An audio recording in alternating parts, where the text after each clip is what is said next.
Good morning, students. I am Ashok Kumar from Bhavrav Devraj Saraswati Vidya Mandir. Today I am going to teach you future continuous tense. So this is the topic for grammar section, and this topic is for class 6 to 8. So students, let's start the topic future continuous tense. Students, if we talk about future continuous tense, it is also called future progressive tense. Future progressive का means क्या होगा? Future progressive का means होगा कि the work which is going on in future tense, the work is going on in future tense. So future में जब कोई work going on होता है तो उसे हम फ्यूचर कंटिन्यूस टेंस कहते हैं. So for example, I will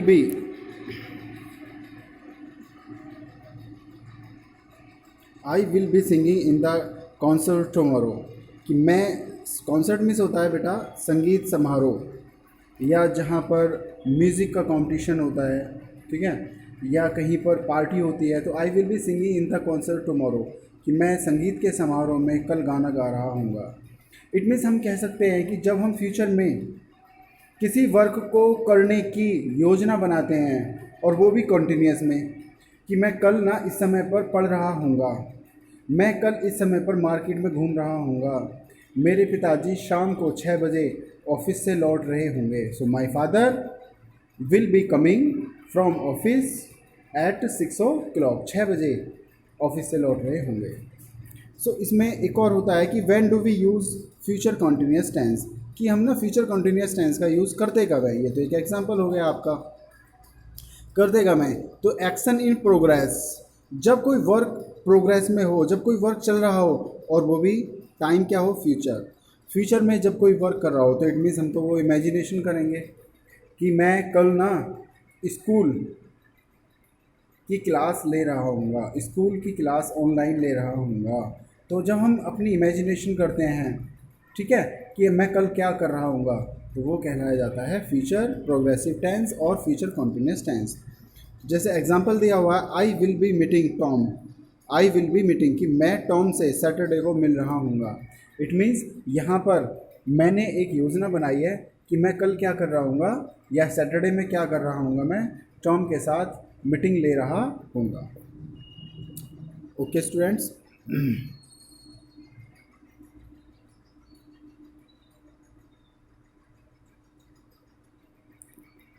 जो आपकी ऑनलाइन क्लास थी जूम ऐप पर, उसमें मैंने बताया था कि व्हाट इज़ प्रेजेंट पार्टिसिपल. तो बेटा एक बार और मैं रिवाइज़ करता हूँ आपको कि जो प्रेजेंट पार्टिसिपल होती है वो वर्ब फर्स्ट फॉर्म, इसे मैंने बताया था आपको बेस फॉर्म होती है, और जब हम इसमें आईएनजी यूज़ कर लेते हैं तो बेटा ये कहलाती है present participle. It means base form plus ING. तो ये क्या कहलाता है, जैसे ही हम base form plus ING use करते हैं विल बी के साथ, तो ऑल सब्जेक्ट्स के साथ हम विल बी यूज़ करते हैं बेटा.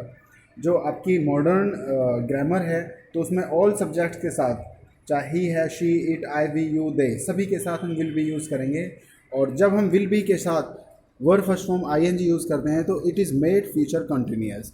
तो ये फ्यूचर कंटिन्यूअस बन जाता है. इट मीन्स जब हम फ्यूचर में कोई इमेजिनेशन करते हैं, किसी भी कार्य को करने की हम इमेजिनेशन करते हैं, तो वो आपका फ्यूचर कंटिन्यूअस टेंस बन जाता है. तो ये आपका क्या है बेटा, ये अफर्मेटिव है. तो अफर्मेटिव के एग्जांपल होता है, I will be having a party for my birthday, मैं अपने बर्थडे के लिए एक पार्टी रख रहा हूँगा, यानी कि पार्टी की तैयारी कर रहा हूँगा. We will be leaving in 10 minutes, हम ना 10 मिनट में लीव कर रहे होंगे, यानी कि मीटिंग छोड़ रहे होंगे या जो भी वर्क है उसे लीव कर रहे होंगे. She will be waiting at the gate. अब सपोज दैट आप घर पर कोई वर्क कर रहे हैं, बहुत ज़्यादा कोई गेस्ट आ गए, तो आपने कहा कि मुझे 10 मिनट्स में जाना है क्योंकि जो मेरा फ्रेंड है वो गेट पर वेट कर रहा होगा. Okay students, so next one is negative form. तो बेटा निगेटिव फॉर्म में क्या होता है, विल प्लस नॉट. तो आपको जो आपका विल और बी है ना, तो उसके मिडिल में आपको नॉट यूज़ करना है, ये हमेशा ध्यान रहे. Will not B plus present participle, will not B plus present participle. तो बेटा ये भूलना नहीं है आपको कि what is present participle. Base form में आईएनजी फॉर्म यूज़ करने पर आपकी प्रेजेंट पार्टिसिपल बन जाता है. एक कॉन्ट्रैक्शन होता है बेटा, कॉन्ट्रैक्शन में क्या होता है कि हम वर्ब को शॉर्ट में लिख देते हैं. जैसे डू नॉट को हम लिखेंगे डोंट, DON, और ये कॉन्ट्रैक्शन का साइन T। कॉन्ट्रैक्शन को हम बोल सकते हैं एब्रीविएशन, ठीक है, एब्रीविएशन। तो विल नॉट को हम वॉन्ट बोलते हैं, ठीक है बेटा। तो एग्जाम्पल क्या होगा, we will not be going back there again, हम वहाँ वापस नहीं जा रहे होंगे। We will not be going back there again. तो यहाँ पर देखिए बेटा, ये सब्जेक्ट है आपका, ये विल नॉट बी आ गया। जैसे ही विल नॉट बी हुआ तो विल और बी के मिडिल में जैसे ही नॉट यूज़ किया तो वो क्या होगा, निगेटिव। और going base form plus ING, और back there again, back there again. तो ये आपका ऑब्जेक्ट और अदर वर्ड हो गया, ठीक है बेटा। एक और एग्जांपल है मेरे पास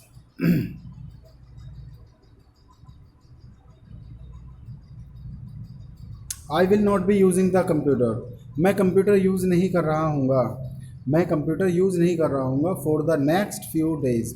ये बेटा फ्यू है आपका, फ्यू, नेक्स्ट फ्यू आवर्स, मैं कुछ घंटे से अपना जो कंप्यूटर है वो यूज़ नहीं कर रहा हूँगा। तो यहाँ पर क्या सेंस हो सकता है कि सपोज दैट आपके कंप्यूटर में कुछ हैंगिंग प्रॉब्लम है या कुछ प्रॉब्लम है, तो आपके टीचर ने कहा कि बेटा 10 to 11 आपकी ऑनलाइन क्लास है, तो आप कहोगे कि सर मैं कंप्यूटर यूज़ नहीं कर रहा हूँगा, उस टाइम पे नहीं कर रहा हूँगा, क्योंकि आप इमेजिनेशन क्रिएट कर रहे हो, ठीक है बेटा।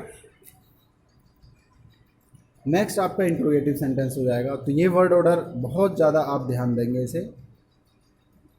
विल प्लस सब्जेक्ट, तो आपकी जो हेल्पिंग वर्ब है विल, वो सब्जेक्ट से पहले आ जाएगी और सब्जेक्ट के हमेशा बाद भी आएगा। Present participle I have already told you, and object, और यहाँ बेटा क्वेश्चन मार्क ज़रूर आपको यूज़ करना है, ठीक है बेटा।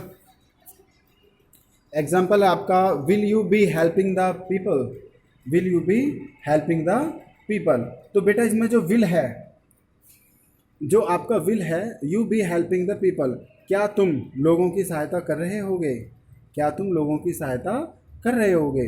Will he be taking his exam, कि क्या वह एग्ज़ाम ले रहा होगा। Will she be buying new dresses for her wedding, क्या वह अपनी शादी के लिए ड्रेसेस खरीद रही होगी। तो ये बेटा इस टाइप से एग्जाम्पल्स हैं जो आपको करने हैं। एक बहुत ही इंपॉर्टेंट थिंग है आपकी ये सब्जेक्ट्स होते हैं आपके, I, you, he, she, it, okay. तो इनके साथ हमेशा हम विल का यूज़ करेंगे और इसके साथ बी का यूज़ हो जाएगा। जैसे ही विल और बी का यूज़ होगा तो वो बन जाएगा प्रेजेंट प्रोग्रेसिव, और मेन वर्ब आपकी बेस फॉर्म प्लस ING हो जाएगी। तो बेटा उसके बाद ये ऑब्जेक्ट के लिए हो जाएगा, ठीक है। तो ये है बेटा, ये एक बार रीड कर लेना, बहुत ही ईजी है ये।